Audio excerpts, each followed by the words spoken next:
Hey everyone, welcome to Marketing for Designers podcast. I'm your host, Masha Coyne, a messaging strategist and a copywriter for the interior design industry.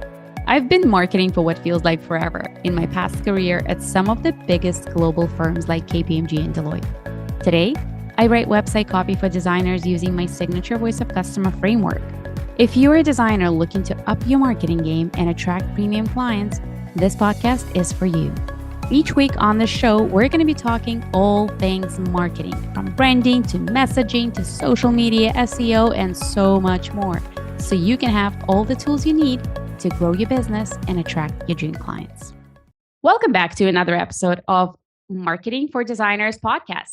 So today we're talking about one of the most powerful tools for growing your business, and that's through your personal brand. So we all know by now that your personal brand is more than just a buzzword. It's a critical part of how you can connect with your audience, how you can establish authority, how you build trust, how you do everything really. And for interior designers who thrive on showcasing their unique style and vision, a personal brand is the thing to attract premium clients who resonate with their aesthetic and values. But here's the thing. Building a personal brand is not just about posting beautiful photos of your work or simply showing behind the scenes of your latest projects, which is what a lot of us do on social media. You really have to tell a story. You have to educate your audience and entertain them, all while weaving the marketing subtle messages that don't feel salesy or spammy. And today's guest is a pro at doing that. I would like to welcome to the podcast Drewbie Wilson, who is an author, a podcast host, the founder of sales training program called Call the Damn Leads. He's also a loving husband, a father, driven by the pursuit of excellence, and he's here to share his formula for content creation on social media that blends education, entertainment, and authentic storytelling. Drewbie, welcome to the show. Masha, thank you so much for that kind introduction, those wonderful words. It's always so interesting to hear things that are said about you or the nice things that people are saying. And, sometimes we get a little shy or bashful about it. But what I really love about this, and it's so perfect for today's topic, is that your brand is what people say about you when you're not in the room. Now, that's a Jeff Bezos quote. I swiped it from him because I love it so much. But at the end of the day, it's so true. And another quote that I love to lean in on, especially for personal branding, comes from Jay-Z, and it says, "I'm not a businessman, I'm a business man," meaning he is the business, his brand. He is the one who creates all of the amazing things. And what I want everyone listening today to understand is that you are the business, you are the brand, and people will say wonderful, amazing things about you if you show up and you do an amazing job, which I have no doubt anyone who's here listening to us today as someone who's an expert in their craft and really wanting to take it to that next level, which is why they're listening to your show, trying to get that 1% better every single day. I absolutely love that. And that's so applicable to interior designers. They are the brand, they are the business. I absolutely love both of these quotes that you shared. So help the listeners understand, how do they show up? Because I feel like a lot of times we overcomplicate things. We we question everything. We're not sure, how do we need to show up? And I'm very excited to hear about your formula. I'm a framework girl. I get excited about anything, systems, processes, formulas, methodologies, anything to make my life easier. So I'm very excited to hear about your formula. Can you break it down for us, your content creation formula for listeners? 100%. And the thing I love that you said is, how can we simplify the complicated, make a repeatable formula so that we can just show up and do that every day, right? If we want to make a great cake, all we need is the right recipe and the right ingredients. And so what's really awesome, y'all, is you already have all of the ingredients. So let's start with that first. What are the ingredients of great content on social media? Well, it starts with, are you on a specific platform? Because each platform, whether it's Facebook, Instagram, Pinterest, YouTube, right? There's a lot of different places you can put content out. And at a certain point, you may leverage all of them. I don't recommend starting with all of them, Pick one specific where you want to spend your time, where you know your audience is hanging out, right? Who do you want to do business with? Who do you want to help and serve with your product or service? Because if you go there, you're in the right room with the right people, then you can start having the right conversations. And when it comes to having the right conversations, especially on social media, is you have to remember social media was designed and created by a bunch of, I'm just going to say it, creepy guys who wanted to live vicariously through watching other people, what they were posting and sharing. Primarily ladies at the time, because that's why all these creepy dudes made it. They wanted to creep on all the girls. I'm just saying that's why it was started, not why it exists today. But knowing that people are on there because they want to be entertained, they want to be educated, they don't want to be sold to, right? We all get annoyed listening to ads or seeing the sponsored posts and like, oh my gosh, another sponsored ad. Like, we get frustrated by that, but we will sit through them knowing that on the other side of it is some sort of entertainment or education. It's like when we were growing up, we would watch TV and we would go to specific channels on the TV because we knew they had the content that we wanted. So as a content creator, you have to think about, it's not about what you want to share. You want to share pictures of all these places that you fixed up or cleaned, the before and afters. And there's a time and place for those, but how many times can people see a before and after before they understand, yeah, you're really great at doing the cleanup work. Like, I know you're the expert on that. That's cool. But what makes me want to do business with you? What's that connection point where I go, yeah, I kind of know that's what you do. And, I like seeing the before and after, but do I trust you enough to have you come into my home and do that for me? And that's what relationship building is. And that's what social media is all about. So when you're thinking about, I'm in the right place, right? I'm on the right platform. I'm having a conversation with the right people. I know they're my audience who want this information about this product or service that I offer. Now, the secret to building trust is to be you, is to be authentic, to share stuff about you and your life and what you have going on. Because at the end of the day, we only need to know a little bit about your business in order to know whether or not you're the person who can help us get the thing that we want, whether that's getting out of the pain of looking at a nasty house that we're tired of being in all day, or we're in a house that's kind of okay, but we'd like to freshen it up a little bit and make it nicer. You're either getting them out of pain or into pleasure. And so we're on social media to see, what do you have going on, Masha? What are you doing all day? I like seeing pictures of kids or hobbies or things that aren't just about your business. So here's the framework. I know you've been waiting for this. You're like, I'm on edge. Where are you going with this, Drewbie? So here's the thing. Every single day, you're having some sort of experiences in your life, whether that's a personal experience or a professional experience. We can agree on that, right? Absolutely, yeah. Okay, so as we're going through these experiences, and if we're thinking about life in general, there's a lot of lessons. And we're talking about personal, right? We're not just talking about business. We're talking about personal experiences, you going about your day. We're talking about life. Now, everything, like, you wake up every day and you live your life. Sometimes you're doing personal stuff. Sometimes you're doing professional stuff. And a lot of times we're kind of doing this weird interweaving in the middle, right? And so all day long, we are having experiences. Throughout those experiences, those of us who are wanting to grow and get better, we're looking for the lessons. Hey, I went and had a conversation with this client. We went through X, Y, and Z. They decided not to move forward with me. You get the option of saying, oh man, I lost, I sucked, this was terrible. Or you can go back and analyze and say, okay, what's the lesson that I learned today? Hey, what did I learn about that conversation? Where did I say something that I think maybe could be different? Same thing. Hey, I went to drop my kid off at school and I hit the curb and I got a flat tire. It's an experience that we have. These are all things that happen on a daily basis. And if we extract the lessons from those experiences and we share them as a story with our audience, as in, I hit the curb, got a flat tire. Normally, I would have flown off the handle and gotten so upset, and I would have let it ruin my whole day because I was going to be late for my meeting. And this, like, it's so easy to go down that path. But I took a moment to say, you know what? I'm glad that we didn't hit anything. Nobody's hurt. We have insurance. The tire can be replaced. Luckily, the guy who came to get us, it only took 30 minutes instead of 3 hours. He even offered to drop my daughter off at school. Isn't life wonderful, and aren't people amazing? I'm so grateful that even though things like this can happen, there's still great people in the world who are willing to help others. Why do you think something as trivial or something simple or like a simple little experience that you're having throughout your day, why do you think it would be interesting to your prospective clients or just to your audience or your social media? Why do we crave these kind of stories? Why do people watch reality TV all day?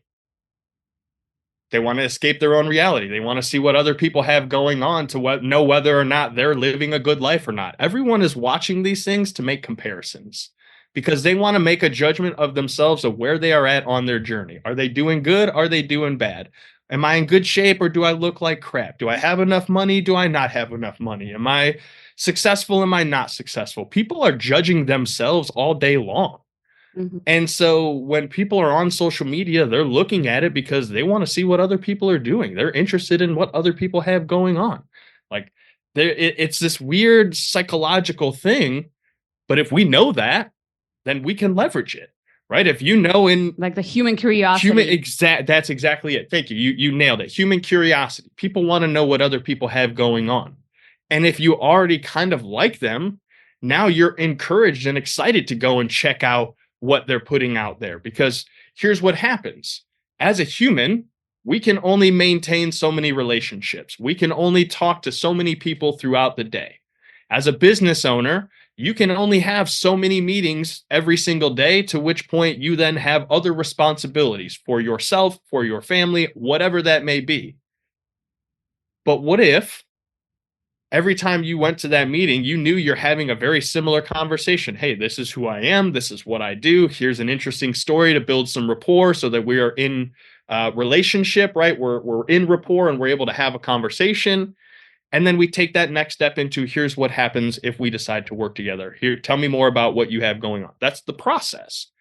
But imagine if every day you told that story on social media and the people who you weren't able to have that meeting with that day, who got off work late because they had something going on, maybe they went and read your post and they liked that conversation, that story that you shared. And they're like, I should reach out to them because I do want to work together. Today didn't work out, but I want to have a connection with them. I want to know more about what they have going on.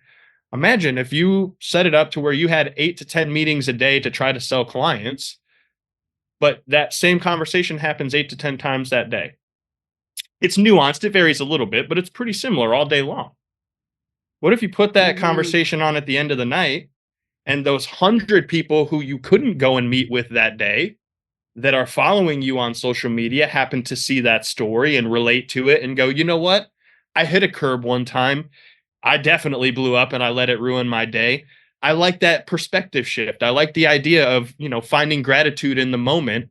This person's kind of interesting. This is cool. And, I scroll further and I see this before and after photo and this is beautiful. Like, I didn't know she was an interior designer. Like, she has a website. Let me click on her website, or let me, you know what? I've been thinking about this. Let me send her a message and just see what that even looks like. 'Cause I've never even thought about, what does an interior designer really do? Do they clean my house? Do they tell me what to buy? I don't know. It's that curiosity that we're trying to create, because if we can get their attention and get them to reach out, they're making the decision to engage in conversation with you. So now when you start asking them, well, what made you decide to reach out? What can I tell you about interior design? You're having a more genuine conversation than continuously posting before and afters and then messaging each person who liked it and saying, hey, would you like me to come and do your interior design? That's spammy and obnoxious. People don't want that. Mm-hmm. But if they see cool content, they see you share a story that they relate to, why wouldn't they want to reach out and have a conversation? So we're building that connection. We're looking at all of these experiences that we're having throughout the day and finding something that people can relate to. So Drewbie, tell me, what's when you're thinking about your day, you're going about your day, you're an interior designer and you're having all kinds of experience. You're having lunch, you're having breakfast, whatever it is, you're going to client meetings, you're on site at a client project. How do you determine what's story worthy? How do you determine what's that thing that's going to resonate? Because sure, I can, post, a couple, I was just dropped off my daughter and she got bit with something in the car. I could post about that. But how do you determine what's story worthy? What's going to be that thing that's going to relate to your ideal audience? That's a great question. So I look at continuing the framework, rotation of different types of content. Because if you just put the same thing out every single day, it gets boring. It gets old, right? If you did the same interior design in every single home, people would eventually go like, I could just do that myself. I've seen enough pictures of it. Like, why would I need to hire her, right? And I know that's kind of a silly explanation, but here's the thing. When it comes to choosing the story and you look back over your day and you start thinking about, what are the things that I want to tell a story about? What are the things that I know people relate to the most? There's some standards. Family and also relationships. So anything to do with your family, your kids, relationships, those are always pieces of content that people relate to. Your occupation. And I'm not saying to go on there and like, hey, you guys should come and hire me to do interior design, but you could talk about, hey, in the world of interior design, here's the trends. Here's what's going on. These are the things we're starting to see. Did you know this color's coming back in season? It's been a decade since we saw chartreuse be popular, but wouldn't you know it's coming back? I don't know if that's really true. Educating, right? Education, just shit. Like, I don't know if chartreuse is a really like a color people would want, but maybe, maybe, hey, we're going back to lacy stuff on the table runner, whatever. Share the trends. Talk about what's popular. What do people need to know? If you're educating your audience, then they have the information to make a decision on why they would want to work with you. So occupation is good. Recreation. Everyone listening to this has a hobby that is not just interior design. It might be yoga. It might be hiking. It might be shooting. I don't know. You could have any millions of different hobbies. Here's what I know. There are other people who have that same hobby. And guess what? Those people may also need interior design work. Not that you should go to yoga and pitch every single lady that you run into at yoga, but if you're just a good, genuine human being and you go and you talk about yoga and on occasion happen to mention the things that you're doing at work with interior design, again, we're circling back to if you were watching a 30-minute television show back in the day, you would stop every 17 minutes and sit through a 3-minute advertising period, knowing that after that time, you were going to get back to the thing that you wanted, the entertainment, the education. It still applies today. So when you're creating content, family, occupation, recreation, and then I always say motivation, because everybody needs a little inspiration now and then. Like, it's a weird world. It's a weird time. There's always things going on. And not that I like to dig into that because there's easy to go down that rabbit hole. Also, I like to be motivated. I listen to podcasts. I do things that try to get me in a good spirit to be happy and joyful every day. So I try to share a little bit of that energy, because if I pour into the cups of others, just making room for people to pour back into my cup. So those are the easy things. What stories do you want to tell? What family, occupation, recreation, motivation? Look at your day. Which of those 4 do you have something that you feel really passionate about? That's the story you tell. I like that. And that seems simple enough when you think about it, because there's certainly, when you think about your business and your life, there's certain I guess content pillars, like things that, themes in your life that you can easily talk about. So that's a little bit of entertainment. That's a little bit of education. Where does the sales fit in? Like, how do we make sure we're putting those subtle messages that sell your personal brand or sell on your behalf, but don't come across as salesy? This is where I like to get really like super ninja with it, is when you're making those occupational posts, you're telling stories about how you overcame a massive challenge during that transition. Because everybody knows the before and after is good, right? Like, I could post 50 pictures of me when I was 300 pounds and 50 pictures side by side when I'm like 200 looking my best. Fat Drewbie, skinny Drewbie. I could post those all day long. And at some point, people would go, that's amazing. But when you tell the story of what it took, getting up at 4 a.m., really honing in and focusing on what I eat, how I operate, the process, the things that I had to do to get to that journey, now people are willing to pay me. Now they're like, tell me how you, like, what else did you do? What are the other things that you did outside of that to get to that point? And I'm not a fitness instructor. I'm a sales guy. But like, just sharing that story will encourage and motivate people to want to know, what's the next step? How do I go to, like, how do I get the thing? So what I always encourage people is like when you're creating content, and as in it, like, let's say I'm an interior designer, I put on my cap and I'm like, all right, let's paint this house. I don't know if that's what you do, but maybe I'm just spitballing here. Work with me, Masha. But like from a content creation standpoint, I'm going to talk about how when we went in and we started the consultation, there was 3 different themes on the table. They wanted modern, they wanted antique, and they wanted shiplap. I only know shiplap because my wife watches the shows. I'm just, again, work with me here. And you're It's going, good. okay, well, you can't have all 3 because it's not going to look good. And, here's kind of what that, you want all 3. Let me do a little mock-up for you so you can get a visual, because once you see it versus what's in your mind, you're going to realize this is not going to work out. So we had to go through this process of deciding, okay, based on the space and based on the budget and the resources available, this was what made the most sense. Because we also conversated about the fact that in this particular home that they're in, they're only going to be here potentially another 5 to 10 years. So why would they want to do something that is not going to be a benefit for the long-term sale of the home and also give them what they want now? Because my job as an interior designer is not just to give you exactly what you want, but also to help you understand that here's how you can get what you want in a way that is going to benefit you now and forever. Because you're not likely to stay in the home you are in for the rest of your life. So if we're going to make any major changes to it, let's be smart about who the next owner may potentially be and how we can make it a no-brainer and have them absolutely fall in love with it the same way that you're gonna when we're done.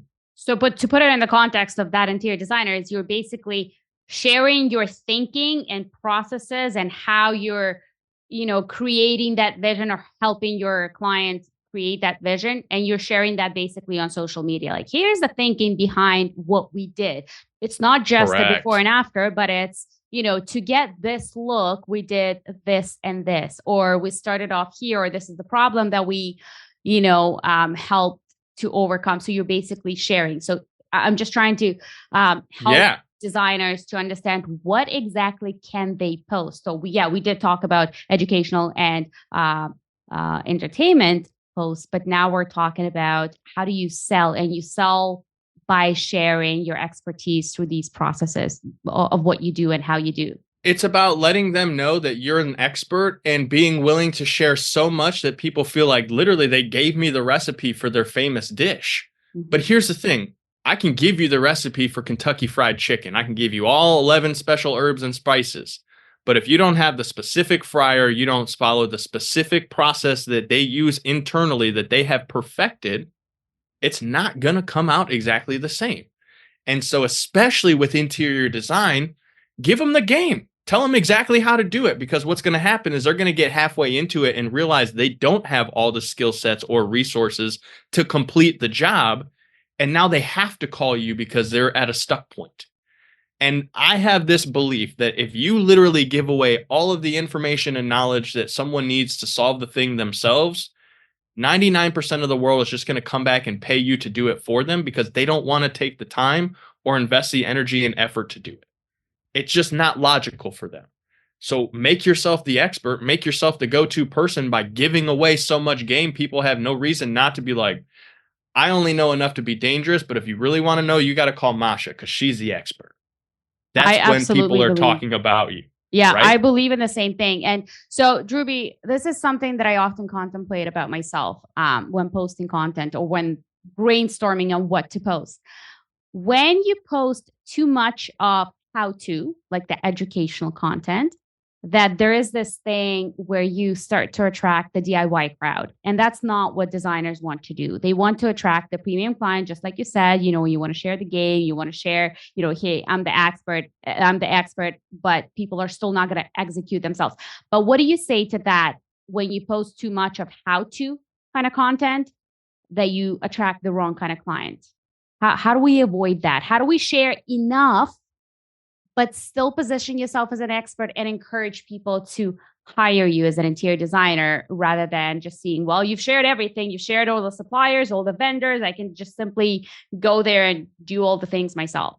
Yeah, that's a great question. And there's definitely a line there to where I wouldn't necessarily share all of your vendors, right? You're not going to give the cell phone number to the vendor that has access to the deals on like certain products or services. There are things that you keep behind the paywall. But from when it comes to the process and the idea thinking part of it, that's all knowledge that's publicly available. Like anyone who wants to learn interior design can start a Google search and start reading some blogs and start watching some videos and get some foundational ideas. There's a quote that I got from a mentor that I love. Methods are many, principles are few. Methods may vary, but principles never do. At the end of the day, what makes you an expert in interior design is you know the principles and the foundation of how this works. Anyone can come in and throw up some paint and put some stuff up and be like, hey, it's a special artsy new interior style. Okay, fine. You've got your one off. Maybe it looks good. Maybe it doesn't. But at the end of the day, if you want to walk into any situation and be able to provide a premium service, you operate from the foundation outward. And that's what makes you the expert and why people would want to seek you out, because you'll share the thinking and process behind it. That's what makes them attracted to you. Why they do business with you is because you're willing to share so much that you have an abundance. And that abundance mindset is what attracts other people who have the funds and the resources to be abundant and say, yeah, I want this person on my team because look at what we can do collaboratively. Does that make sense? It does. It does. And I love that you brought it up. So this is the framework. Is there anything else that we haven't touched on within your framework? I just want to make sure we kind of summarize that for the listeners. Yeah, no, I appreciate that. From a social media standpoint, again, experiences, extracting lessons, education, and entertainment. When it comes to creating the content, family, occupation, recreation, motivation, stay true to form. And then the only other formula is like the 80-20 rule. Again, if you're putting out content, 80% of it is for them. It's for their entertainment, for their education. It's for them to enjoy. 20% of it is for you to be able to talk about, hey, this is why you should want to know me, do business with me, etc. That is acceptable. People have been trained to do this their entire lives. They've always been advertised to. It's part of what they're used to. That 80-20 rule, I think, is the perfect ratio of content to sales stuff. Does that make sense? Absolutely. And I actually wrote it down when you said it the first time. It's not about what you want to share, because a lot of times we just sit down, it's like, okay, what should I be posting about today? You know, whether you have a marketing strategy or you don't have a marketing strategy, but it's so important to remember that it's what's relevant to them. It's to entertain them. It's to provide value to them. It's to educate them, rather than that thinking that's, well, what all about you, like me kind of content. So thank you so much for saying that. Yeah, absolutely. So Drewbie, one question that I always ask at the end of the podcast is, what's the one habit or practice that you've implemented in your life or in your business that has been game changing? I'm curious to hear yours. Masha, it's going to be a 2-part answer, so you're going to have to work with me a little bit, but I think it's going to be very powerful for the listeners today. So the answer is, I realized the value of my time, and I started getting very, very intentional with where I invest it. And I have a whole 60-minute keynote presentation that I give on this. I'm going to sum it up for your audience. And honestly, they pay me a lot of money to give this presentation. I'm going to give it to y'all for free. So if you're still here with us, please pay attention to this. You and your time is worth far more than you are giving it value. And here's how you know this. The simple formula is, if you were an average person, and I know you're not average because you're investing your time to listen to a podcast like this because you want to get better. But if you were average, you would work 2,000 hours in any given year, because you'd work 40 hours a week for 50 weeks and you'd take your 2-week vacation. So if you look at all the money you've made in the last year alone, your main job, your side hustle, like maybe if you're sharing pictures of your feed on the internet or whatever, I'm not judging, I'm just saying, if you're making money, you're spending time to do that. So add that all up. If you made $100,000 last year, your time's worth $50 an hour. That's the math. 100,000 divided by 2,000 is $50.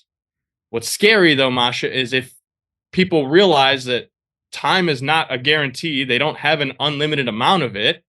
Because if I put on a hood and I knocked on your door and I said, hey, congratulations, you have 24 hours left to live, here's $50. What's the response you're likely to give me, Masha? What do I do? You're probably not going to come with me for $50. You're going to like, nah, I don't know, man. My time might be worth a little bit more. There's things that I would rather do with it than go with you for $50.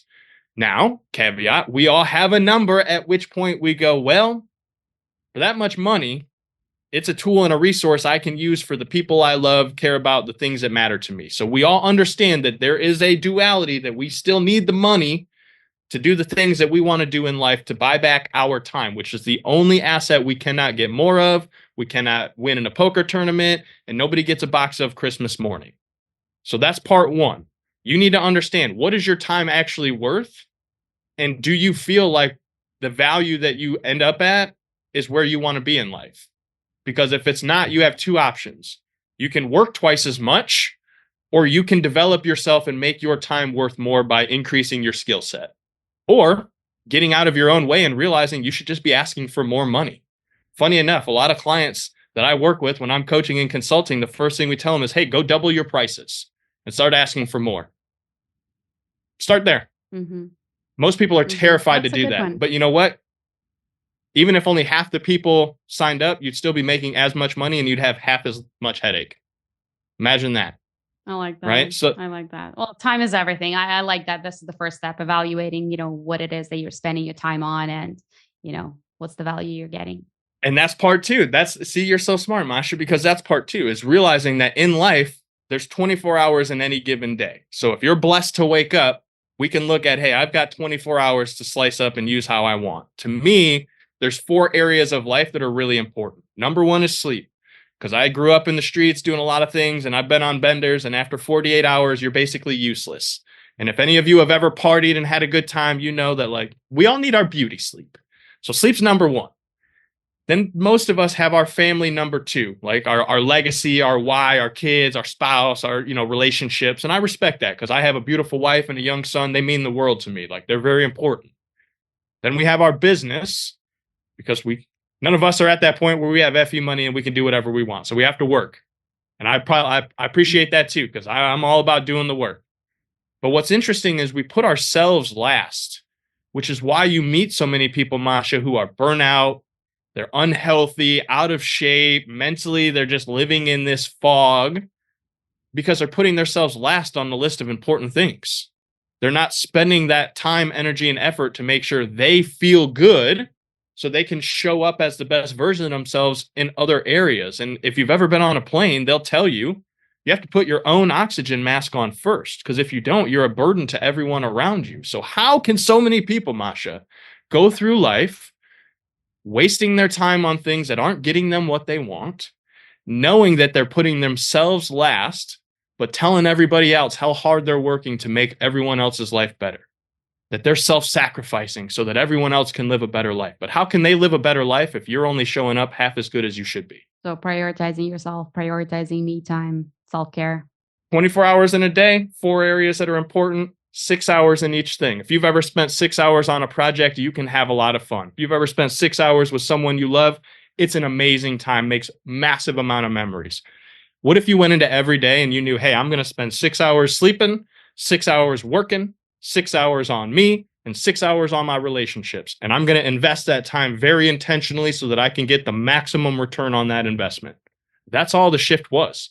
I'm going to invest the one resource, the one asset that I cannot get more of, in the wisest ways that I can. And I'm going to make the decision that I will not accept anything else.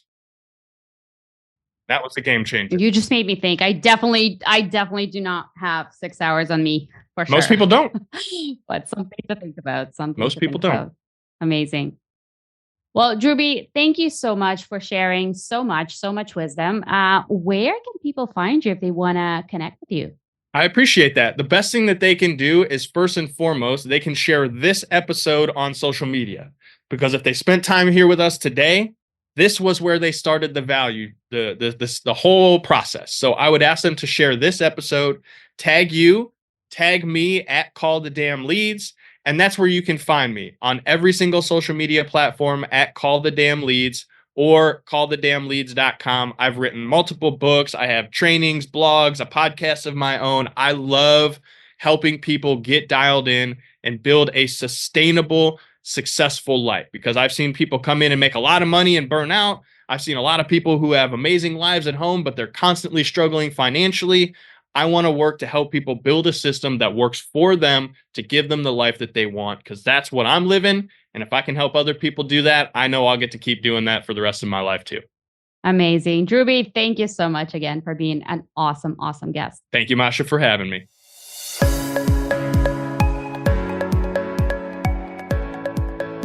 Thank you so much for tuning in to another episode of Marketing for Designers. This is Masha Cohen signing off. See you next week.